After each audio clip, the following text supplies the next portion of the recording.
Nabi Musa alaihissalam suatu ketika merasa ragu tentang rezeki untuk anak istrinya karena dia sibuk berdakwah siang dan malam.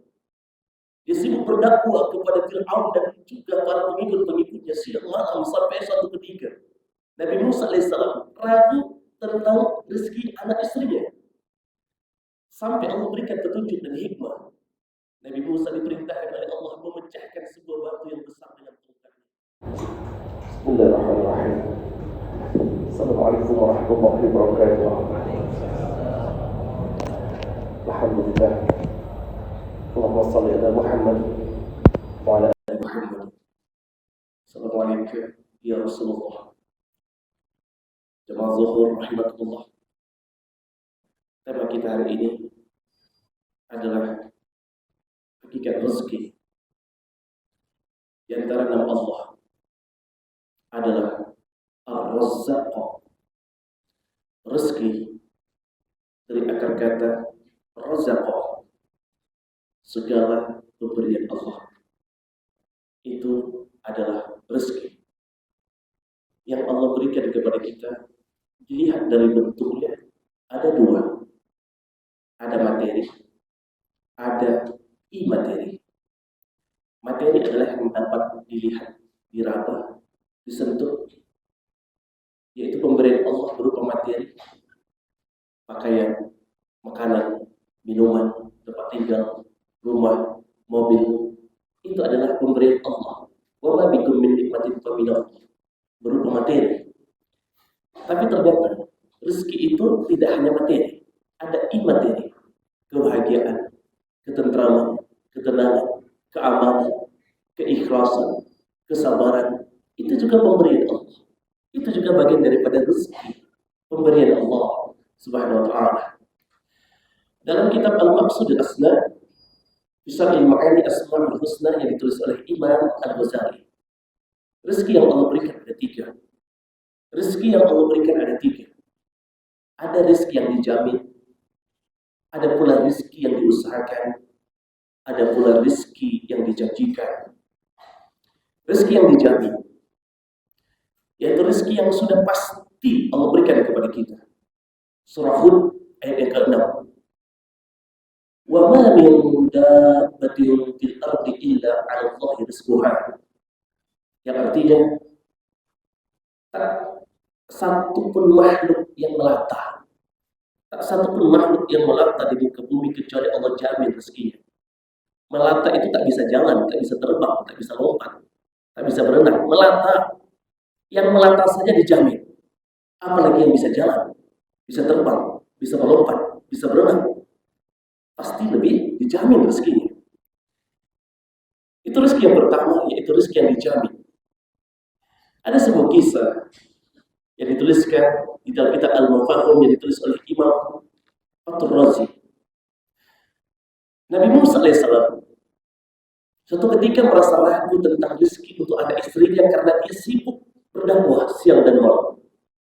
Dia sibuk berdakwah kepada Fir'aun dan juga para pengikut-pengikutnya siang malam sampai suatu ketika Nabi Musa alaihissalam ragu tentang rezeki anak istrinya. Sampai Allah berikan petunjuk dan hikmah. Nabi Musa diperintahkan oleh Allah memecahkan sebuah batu yang besar dengan tongkatnya. Nabi Musa pun memukul batu besar itu dengan tongkatnya, pecahlah batu besar. Ternyata di dalam batu besar ada batu yang kedua. Dipukul kembali oleh Nabi Musa alaihissalam batu yang kedua, pecah batu yang kedua. Di dalam batu kedua ada batu yang ketiga. Dipukul kembali batu yang ketiga oleh Nabi Musa alaihissalam, maka pecah batu ketiga. Ternyata di dalam batu ketiga ada seekor ulat. Di dalam batu yang ketiga ada seekor ulat yang di dalam mulutnya ada makan, sedang memakan sesuatu. Bayangkan. Maka Allah berikan mukjizat. Nabi Musa paham apa yang dikatakan oleh ulat tersebut. Apa kata ulat tersebut? Subhanahu ma yalani wa yasma'u kalami. Ulat itu berkata, Maha suci Allah yang melihat aku, mendengar aku, dan juga menjamin rezeki di dalam batu yang sempit. Maka Bapak Ibu tercinta, Nabi Musa pun sadar jika ulat yang berada di dalam batu yang sangat sempit dijamin rezekinya, apatah lagi anak istriku yang berada di tengah-tengah keramaian. Maka Bapak Ibu, rezeki telah dijamin. Dan rezeki yang dijamin ini telah tertulis di Lauhul Mahfuz. Wa fis samaa'i rizqukum wa ma tu'adun. Di langit telah dituliskan rezeki untuk kita. Artinya apa? Rezeki bagian daripada takdir dan ketetapan Allah. Faqaddarahu taqdira, dan ada kadarnya masing-masing, ada jatah masing-masing, dan pasti akan diberikan kepada kita. Itu rezeki yang pertama yang Allah berikan, rezeki yang dijamin. Ada pula rezeki yang kedua, itu rezeki yang diusahakan. Allah Subhanahu wa taala berfirman dalam Al-Qur'an surah An-Najm ayat 39. A'udzubillahi minasyaitonir rajim. Wa an laisa lil insan illa ma sa'a. Seseorang tidak akan mendapatkan sesuatu kecuali apa yang dia usahakan. Kemudian di dalam ayat yang lain Allah Subhanahu wa taala berfirman dalam Quran surah Ar-Ra'd ayat yang ke-11, "Innallaha la yughayyiru ma biqaumin hatta yughayyiru ma bi anfusihim." Yang artinya tidak akan berubah nasib suatu kaum kalau dia tidak merubah nasibnya sendiri. Jadi kita diperintahkan untuk ikhtiar. Walaupun rezeki telah ditetapkan di langit, kemudian diturunkan ke bumi. Kulu mimma fil ardi halalan thayyiban. Rezeki yang diturunkan ke bumi, kita disuruh jemput, disuruh usaha untuk menjemput yang telah ditetapkan tersebut. Bukankah seorang bayi untuk bisa makan, bayi pun ikhtiar. Apa ikhtiar bayi supaya bisa makan? Dia menangis, maka dia dikasih makan. Begitu juga kita. Hadirin cinta, kita diperintahkan untuk menjemput. Akan tetapi jangan pernah kita salah paham. Jangan pernah kita salah paham. Ikhtiar tidak memperbanyak rezeki yang telah ditetapkan di langit. Contoh, rezeki kita telah ditetapkan 1 triliun di langit, diturunkan ke bumi. Kita disuruh jemput. Karena kita rajin ikhtiar, kerja keras, berusaha siang dan malam, keras keringat, banting tulang. Karena kita rajin ikhtiar, maka rezeki yang di langit ditambah dari 1 triliun menjadi 2 triliun. Tidak. Bukan seperti itu. Akan tetapi adalah ketika rezeki yang ditetapkan di langit diturunkan ke bumi, maka kita diperintahkan untuk menjemputnya dengan cara halal dan thayyibah agar rezeki ini berkah. Sehingga Nabi Muhammad SAW mengajarkan doa tentang rezeki bukan ya Allah tambah rezekiku, bukan, akan tetapi wa barakatan fir rizqa, ya Allah berkahi rezekiku. Bagaimana agar rezeki ini halal, thayyib, berkah? Maka kita jemput dengan ikhtiar yang baik, bekerja, jadi karyawan, jadi PNS, jadi pedagang, jadi petani, jadi nelayan, jadi pengusaha, dan lain sebagainya. Dijemput dengan cara yang baik, dapat 1 triliun yang telah dijatah di langit, sehingga usaha kita, bekerja kita bernilai ibadah, berdagang kita bernilai ibadah, menangkap ikan kita bernilai ibadah, PNS kita bernilai ibadah. Kita jadi karyawan kerja dari jam 8 sampai jam 16 WIB bernilai ibadah. Tetap dikasih rezeki 1 triliun yang telah ditetapkan di langit. Tapi sayang sungguh sayang, ada yang menjemput rezeki tersebut dengan cara yang tidak baik, yang tidak baik, yang mendatangkan laknat Allah, tidak keberkahan. Dia jemput rezeki dengan cara mencuri, dia jemput rezeki dengan cara korupsi, dia jemput rezeki dengan cara menipu, dia jemput rezeki dengan cara riba, dia jemput rezeki dengan cara menjual narkoba, dia jemput rezeki dengan cara jual diri dan sebagainya. Tetap dikasih. Tadi 1 triliun ditetapkan di langit, diturunkan ke bumi. Kita jemput dengan cara halal dan baik, dapat 1 triliun. Dijemput dengan cara yang haram, dapat juga 1 triliun. Jadi Bapak Ibu, pilih mana? Kita jemput dengan cara yang halal atau thayyibah, dapat 1 triliun, atau kita jemput dengan cara yang haram, 1 triliun juga. Pilih mana? Tentu mudah jawabannya. Jemput dengan cara thayyib, jemput dengan cara yang halal, jemput dengan cara yang baik, dapat jatah 1 triliun. Maka dari itu, ayo sama-sama kita berikhtiar. Ikhtiar kita inilah yang bernilai ibadah di hadapan Allah Subhanahu wa Ta'ala.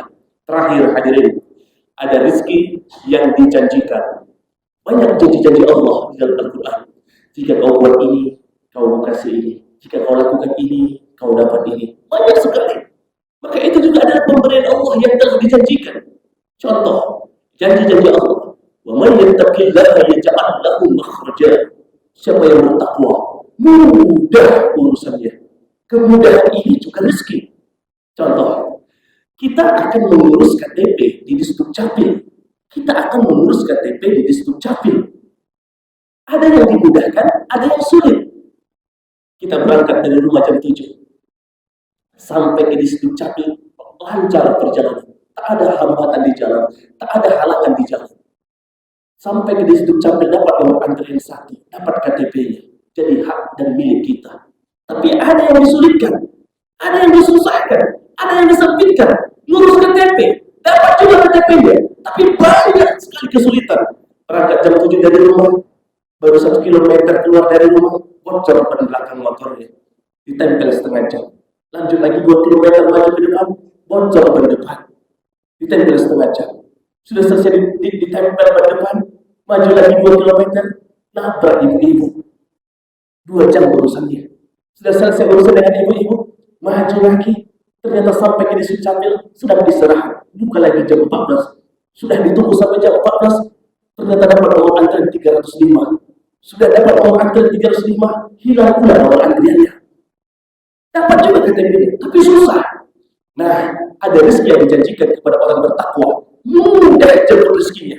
Mudah jemput rezekinya. Bahkan kadang-kadang rezeki itu datang dengan cara yang tak kita sangka-sangka.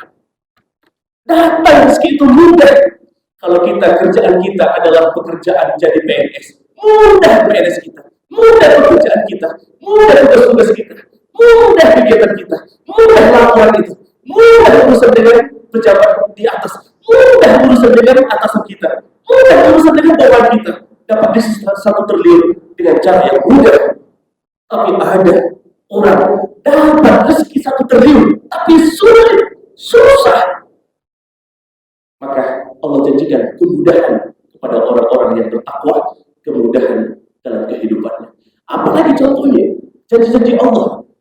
Janji Allah kepada orang yang bersyukur. La in sakartum la azidannakum wa la in kafartum inna azabi lasyadid. Yang artinya, kalau kau bersyukur, tambah nikmat.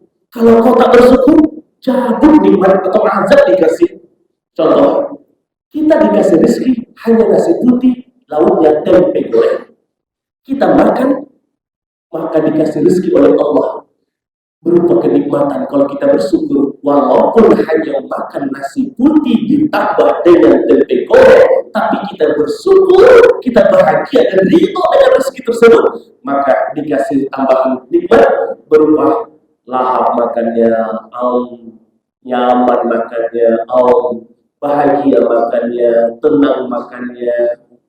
Walaupun hanya makan nasi putih dan tempe goreng, dikasih nikmat oleh Allah tambahan berupa ketenangan, kebahagiaan, ketentraman, kebaikan. Walaupun makan nasi putih dan tempe goreng. Tapi kalau kita tidak bersyukur, meskipun yang kita makan udang tumpah, kepiting tumpah, seafood tumpah, harga 3 juta. Kalau kita tak bersyukur, dicabut nikmat. Gak selera, gak mood lah, gak kurang garam lah, kurang enak lah, kurang pas lah, kurang cocok lah. Dicabut nikmatnya. Walaupun dia makan yang enak, mahal, mewah, tapi kalau tak bersyukur, maka tak ada nikmat menyantapnya. Tapi meskipun kita hanya makan nasi putih tambah tempe goreng, kalau kita bersyukur, enak, nyaman, tentram, bahagia, dan suka cita kita melahapnya. Itu adalah janji Allah kepada orang-orang yang bersyukur. Banyak lagi janji-janji Allah. Maka dari itu, seperti misalkan menyambung silaturahim, dimudahkan rezekinya, dilapangkan rezekinya. Maka dari itu, mari sama-sama Kita mencari rezeki Allah 3. Pertama, rezeki yang dijamin. Yang kedua, rezeki yang diusahakan. 3. Rezeki yang dijanjikan. Semoga rezeki kita semua berkah. Kita datang ke kantor kita ini dari pagi sampai sore nanti, kita sedang mencari rezeki. Kita tidak sedang berjuang untuk menambah rezeki yang ada di langit, tapi kita sedang berusaha. Ketika rezeki yang telah dijanjikan itu datang kepada kita, rezeki yang telah ditulis di langit itu datang kepada kita dalam keadaan halal, baik, berkah. Itu yang kita inginkan, sehingga apa-apa yang kita mau pulang maka mendatangkan keberkahan untuk anak istri kita, untuk keluarga kita, untuk diri kita, sehingga dengan makanan dan minuman yang halal itu kita akan masuk ke surga bersama dengan keluarga kita bersama. Amin ya rabbal alamin. Billahi taufiq wal hidayah. Assalamualaikum warahmatullahi wabarakatuh.